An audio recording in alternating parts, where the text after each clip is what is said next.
Sahabat, saya mulai dari kutipan Peter L. Berger, seorang raja di dunia sosiologi. Berger mengatakan bahwa sejarah adalah konstruksi sosial yang rapuh dan fleksibel. Dengan datangnya data baru yang lebih akurat, dan lahirnya interpretasi yang lebih sesuai, maka persepsi kita terhadap peristiwa di masa lalu dapat berubah 180 derajat. Karena sejarah adalah konstruksi yang rapuh dan fleksibel. Dari kacamata inilah saya membaca buku yang bagus dari teman kita, Novi Basuki. Ini judulnya Islam di Cina Dulu dan Kini.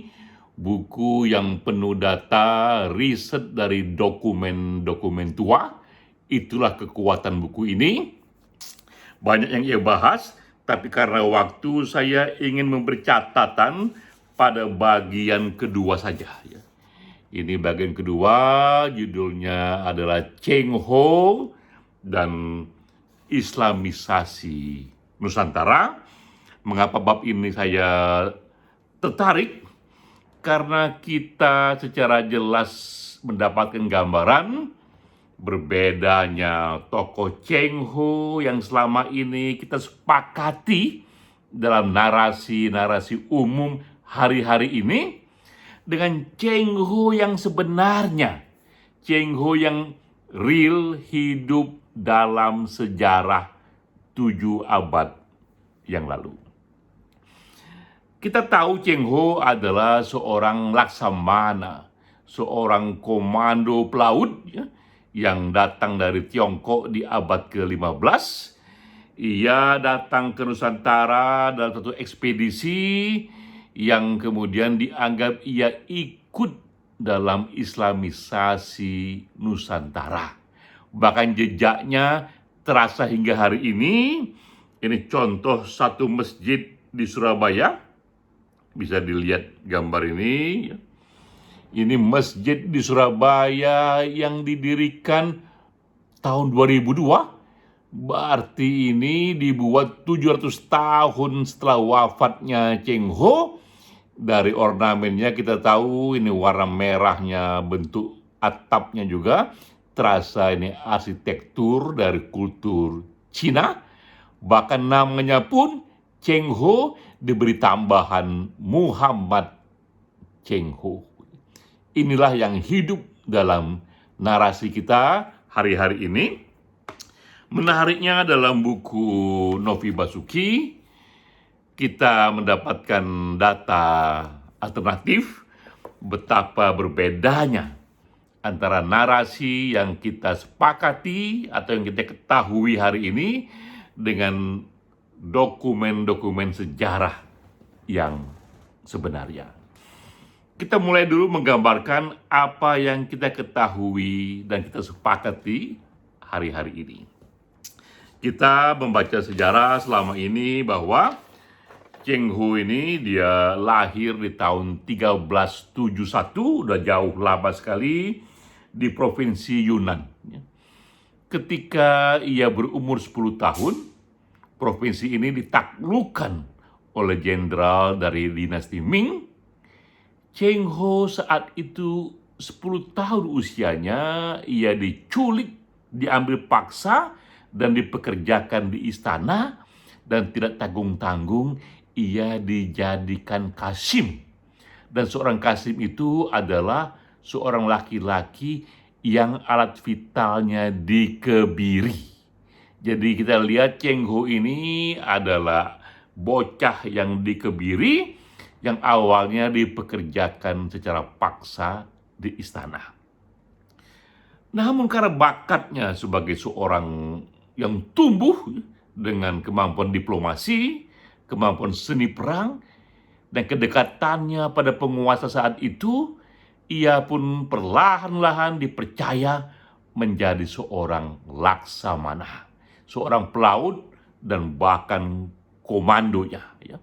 Diceritakan di sini, ia pernah memimpin, membawa serta dalam satu pelayarannya itu sebanyak 62 kapal dengan jumlah kelasi dan pelaut sebanyak 27.800. Bisa kita bayangkan, ini ekspedisi raksasa 62 kapal yang terdiri dari lebih dari 27.000 orang. Ia menelusuri dari laut ke Vietnam, Thailand, Malaka, juga ke Mesir ya.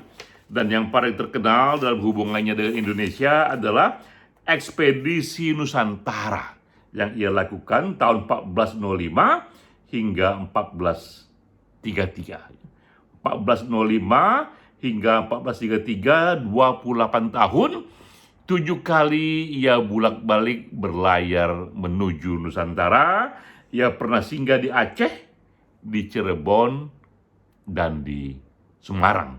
Lalu muncullah narasi yang kita kenal di hari ini, bahwa Cheng Ho seorang tokoh Muslim.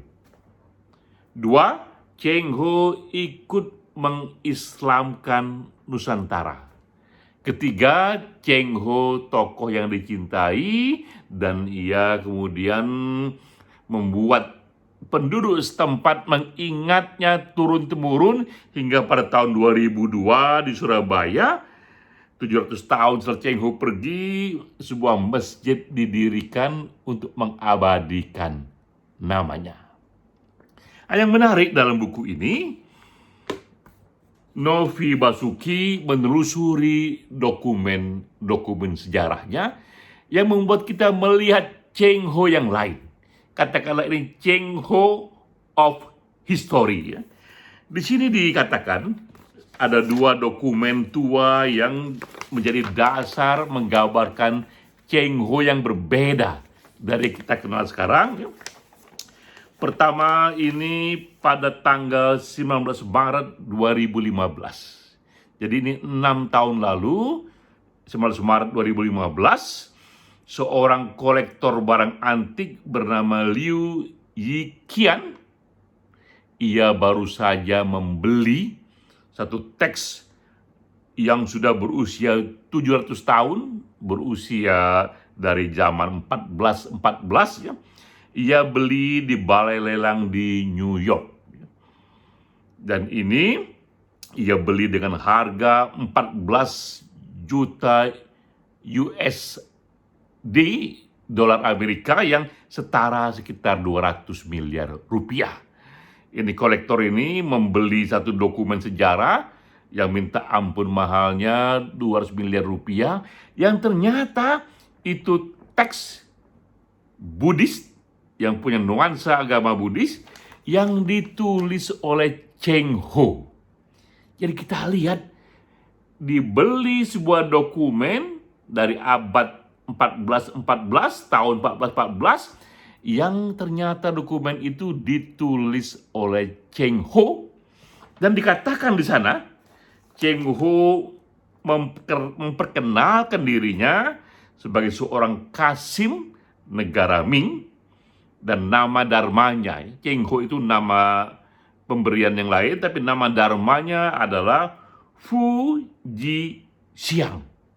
Dan dikatakan ia penganut agama Buddha.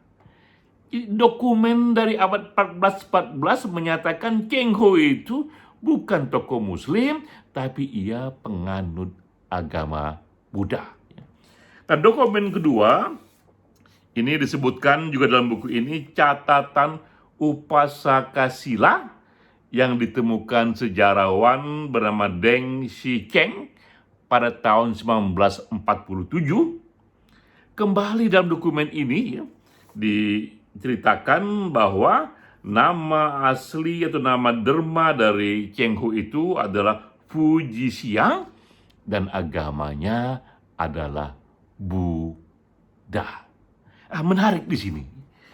Kita melihat 2 koleksi data, 2 koleksi peristiwa yang satu dokumen di abad 1414 yang mengatakan Cheng Ho itu adalah seorang penganut Buddha. Sementara di Nusantara per hari ini kita ketahui atau kita meyakini Cheng Ho seorang tokoh muslim, bahkan kita beri nama ia Muhammad Cheng Ho, dan kita pun memberikan satu imajinasi ia ikut dalam Islamisasi Nusantara. Perbedaan antara histori dan narasi. Di sini Cheng Ho agama Buddha, di sini Cheng Ho agama Islam, di sini Cheng Ho datang ke Nusantara dalam rangka ekspedisi perdagangan dan politik belaka. Di sini munculnya Cheng Ho terlibat dalam Islamisasi Nusantara. Mengapa terjadi perbedaan ini? Namun kita tahu yang sudah sering kita pelajari dalam sejarah, selalu ada dua jenis masa silam, yaitu kisah masa silam yang kita ketahui dari narasi yang diceritakan kepada kita turun-temurun.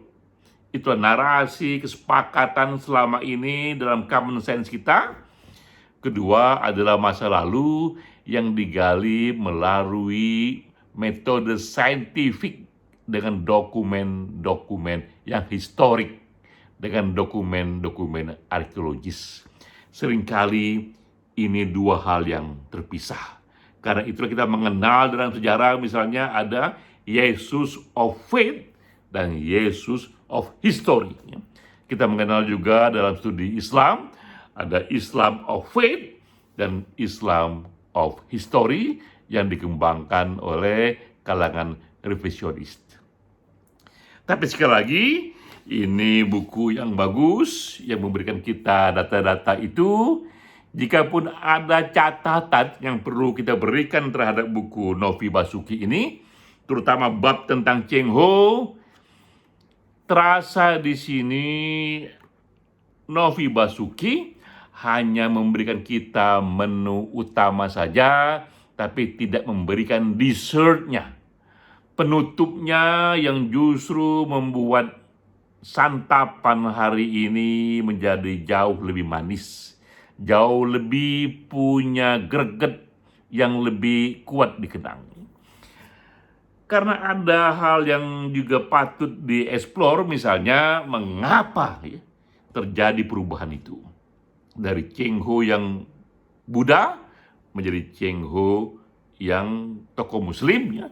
Apakah ini perubahan yang terjadi secara natural ataukah ini satu imajinasi yang dikonstruksikan karena ada kepentingan tertentu, misalnya karena kita tahu akulturasi antara etnik Tionghoa dan pribumi memang akan jauh lebih cepat, akan jauh lebih kokoh jika ada tokoh sejarah yang dari Cina yang juga seorang muslim, sehingga akibatnya tokoh ini menjadi referensi bahwa sejak zaman dulu pun dari kalangan etnik Cina yang datang ke Indonesia ini sudah banyak atau sudah ada yang ikut dalam Islamisasi Nusantara.